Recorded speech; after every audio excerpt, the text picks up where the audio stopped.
রাজার রাজার যুদ্ধ হয় আর উলু খাগড়ার প্রাণ যায়। দেখুন, যুদ্ধ দুরকম হয়। একটা যুদ্ধ হচ্ছে দখলদারির যুদ্ধ, আর একটা যুদ্ধ হচ্ছে প্রতিরক্ষার যুদ্ধ। এই মুহূর্তে দাঁড়িয়ে ভারতবর্ষ যে যুদ্ধটি চালাচ্ছে পাকিস্তানের এগেনস্টে, সেটা দেশকে রক্ষার জন্য যুদ্ধ, কোনো রকম দখলদারির যুদ্ধ নয়। যুদ্ধ যেমন কামনা নয়, আমরা কখনোই চাই না যে কখনো কোথাও যুদ্ধ লাগুক বিশ্বের কোথাও, ঠিক সেরকমভাবেই শ্রী শ্রী রামকৃষ্ণদেব যেমন বলে গেছিলেন না, সহ্য করে যাও কিন্তু ফোঁস করতে ভুলো না। যখন তোমার সঙ্গে অন্যায় হচ্ছে, অতীব অন্যায় হচ্ছে, যখন তোমাকে তিতি বিরক্ত করে দিচ্ছে, সেই সময় ফোঁস করতে ভুলো না। ফোঁস তো আমাদেরকে করতেই হবে, কারণ যে অন্যায় পাকিস্তান করেছে ভারতবর্ষের বিরুদ্ধে নিরীহ মানুষদেরকে মেরে, সেক্ষেত্রে আমরা তো ফোঁস করবই। আর আমাদের ফোঁস করা, আমরা শান্ত স্বভাবের মানুষদেরকে, শান্ত স্বভাবের দেশকে যদি কেউ বিনা কারণে এরকমভাবে আঘাত করে, তার ফোঁসটা যে কী হতে পারে সেটা এতক্ষণে তারা খুব ভালোভাবেই টের পেয়ে গেছে। আসলে কি জানেন তো, প্রতিবেশী আছেন, আপনার নিশ্চয়ই আছে প্রতিবেশী। এরকম অনেক প্রতিবেশী থাকে, দেখবেন আপনার চারদিকে, যারা আপনার সামনে এসে মা কেমন আছো, কেমন চলছে, খুব ভালো লাগছে তোমাকে দেখে, অনেক কিছু।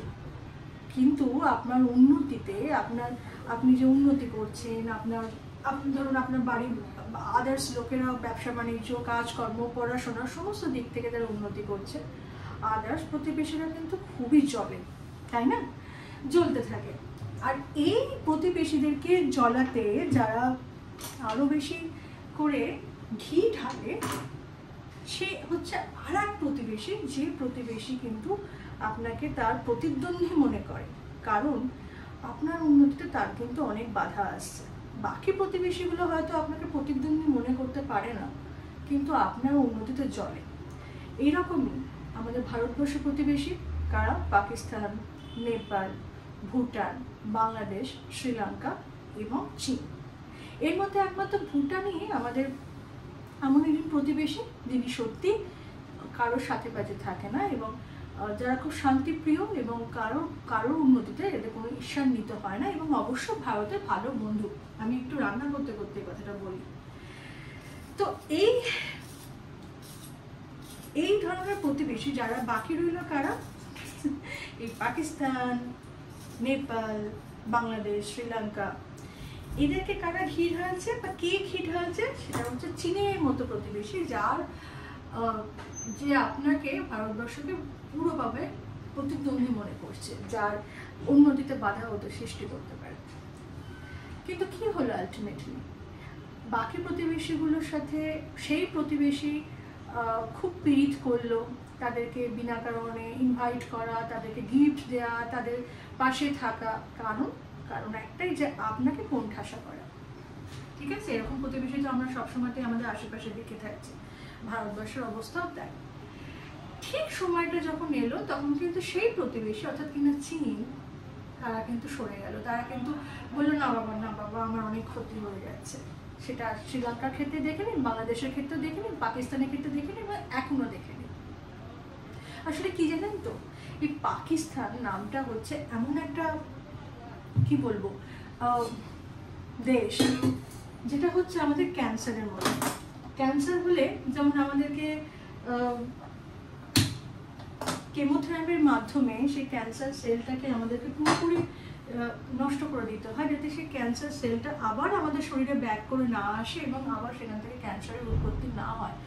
পাকিস্তান হচ্ছে সেই ক্যান্সার। আর পাকিস্তান শুধুমাত্র ভারতবর্ষের জন্য নয়, পুরো পৃথিবীর জন্য কিন্তু ক্যান্সার। এমন একটি দেশ, হ্যাঁ, এমন একটি প্রতিবেশী যে কোনোদিনই মানে ভালো ভাবতে পারে না। এটা তার সৃষ্টি থেকেই তারা এরকম। তো কি হয় না, এই কেমোথেরাপির মাধ্যমে যেমন আমরা ক্যান্সারের সেলগুলোকে নষ্ট করে দিই, ঠিক সেরকম ভাবেই এদেরকেও কেমোথেরাপির মাধ্যমে একদম পুরোপুরি নির্মূল করে দেওয়া উচিত। ঠিক আছে? আসলে এই মুহূর্তে যদি আমরা দেখি যে যুদ্ধকে স্থগিত রাখা হচ্ছে, তার পেছনের কারণ আপনি হয়তো জানি না। আমরা ভাবছি যে বেশ তো চলছিল, একদম শেষ করে দিচ্ছে না কেন? যখন যুদ্ধটা শুরু হয়েছিল তখনও অনেকে এই কথাই বলেছিল যে যুদ্ধ কেন, যুদ্ধ ছাড়াও বলে, এরকমও সোশ্যাল মিডিয়াতে লেখালেখিতে ছেয়ে গেছিল। আবার যখন যুদ্ধটাকে স্থগিত রাখার কথা ভাবনা চিন্তা করা হচ্ছে বা স্থগিত রাখা হচ্ছে, একটা জিনিস মনে রাখবেন, ঝড় আসার আগে কিন্তু পরিবেশ ভীষণভাবে শান্ত হয়ে যায়। এতটাই শান্ত হয়ে যায় যে আমরা বুঝতে পারি না যে কত বড় ঝড় আসতে চলেছে। তাই যদি মনে করা হয় যে ভারতবর্ষ পিছিয়ে আসছে, একদমই না। ভারতবর্ষ অন্য রকম প্ল্যান হতে পারে, যে প্ল্যানটা আমি আপনি এই রান্নাঘরে বসে বা বেডরুমে বসে বা ড্রয়িং রুমে টিভি দেখতে দেখতে বা সোশ্যাল মিডিয়াতে হাজার একটা কমেন্টস করতে করতে জানি না। এই মুহূর্তে আমাদের কি করা উচিত? আমাদের এই মুহূর্তে একটা জিনিসই করা উচিত যে আমাদের যারা সেনাবাহিনী রয়েছে, আমাদের যারা সরকার, এই মুহূর্তে গভর্নমেন্টের যারা উচ্চপদস্থ লোক রয়েছে, তাদের প্রতি আমাদের না একটু ভরসা রাখা উচিত। এই যে IAS, IFS, Indian foreign service, এই মুহূর্তে যারা ইন্ডিয়ান ফরেন সার্ভিস পড়াশোনা করে যারা বিভিন্ন দেশে অ্যাম্বাসেডার হিসেবে রয়েছে, তাদের প্রতি ভরসা রাখা উচিত। আমাদের র এজেন্সির প্রতি ভরসা রাখা উচিত, আমাদের সেনাদের প্রতি, আমাদের ভারতবর্ষের সেনাদের প্রতি। 1947 সালের পর থেকে যে আমরা নিশ্চিন্তে ঘুমোচ্ছি শুধুমাত্র আমাদের ভারতবর্ষের সেনাদের জন্য, সেই সেনাদের প্রতি আমাদের ভরসা রাখা উচিত। সরকারের প্রতি ভরসা রাখা উচিত যে এই যে ডিসিশনটা তারা নিয়েছে বা যে ডিসিশনটা তারা নেবে সেটা অবশ্যই করে আমাদের ভালোর জন্যই। কারণ একটি দেশ, এমন একটি দেশ, ভারতবর্ষ যে কন্টিনেন্টাল একটি জায়গা যেখানে প্রচুর মানুষ রয়েছে, সেই জায়গাতে এমন কোনো ডিসিশন নেবে না যেটাতে আমাদের খারাপ হয়, যেটা কখনো নেওয়া হয়নি। আমরা বারবার দেখেছি, আমরা ভুলে যাই, আমরা হিস্ট্রি ভুলে যাই। কিন্তু এই সময় আমাদের কি করা উচিত? আমাদের একটু ভরসা রাখা উচিত আমাদের সেনাদের প্রতি, আমাদের যারা এইরকম উচ্চপদস্থ জায়গায় বসে আছে গভর্নমেন্টের প্রতি। তারা নিশ্চয়ই এমন কোনো ডিসিশন নিতে চলেছে যে ডিসিশনটা আমরা খুব তাড়াতাড়ি জানতে পারবো। তাই কোনো রকম সোশ্যাল মিডিয়াতে কোনো রকম ফেক নিউজ না ছড়িয়ে, নিজেদের মতামত না নিয়ে এই মুহূর্তে একজন ভালো নাগরিক হিসেবে, কারণ আমরা তো আর বর্ডারে গিয়ে লড়াই করতে পারবো না, আমরা এই মুহূর্তে দেশ চালাতে পারবো না, আমরা সাধারণ ভালো নাগরিক হিসেবে আমরা শুধু একটা কাজই করতে পারি, সেটা হচ্ছে যে এইভাবে তাদেরকে পাশে থাকা, দেশের পাশে থাকা, একজন ভালো নাগরিক হিসেবে দেশের পাশে থাকা।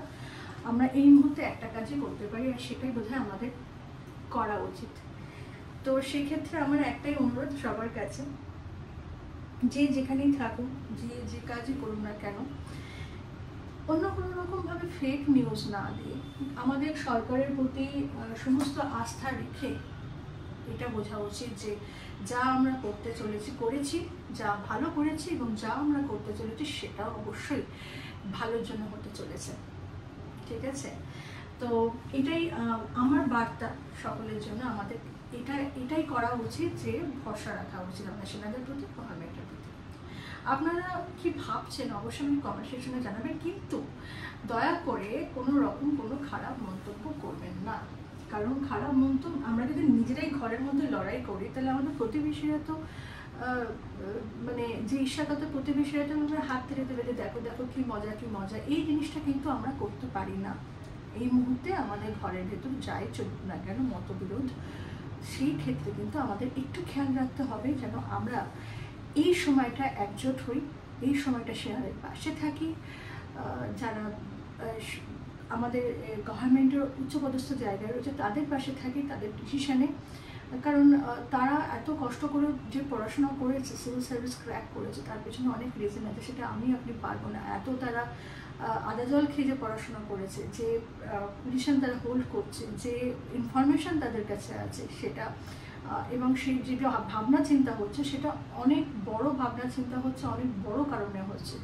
সেটা আমরা এই সোশ্যাল মিডিয়াতে পড়াশোনা করে বা কমেন্ট করে বা দেখে কিছুই বুঝতে পারছি না ভেতরে কি চলছে। তবে যেটা হতে চলেছে সেটা আমাদের জন্য ভালোই হতে চলেছে। এই বার্তাই আমি রাখলাম। সবাই ভালো থাকুন, সাবধানে থাকুন, আর কোনো রকম কোনো কিছু খারাপ, আমাদের দায়িত্ব যে নাগরিক হিসেবে খারাপ কোনো কিছু মন্তব্য আমরা করবো না আমাদের দেশের সম্পর্কে, সরকারের সম্পর্কে, সেনাদের সম্পর্কে। টাটা।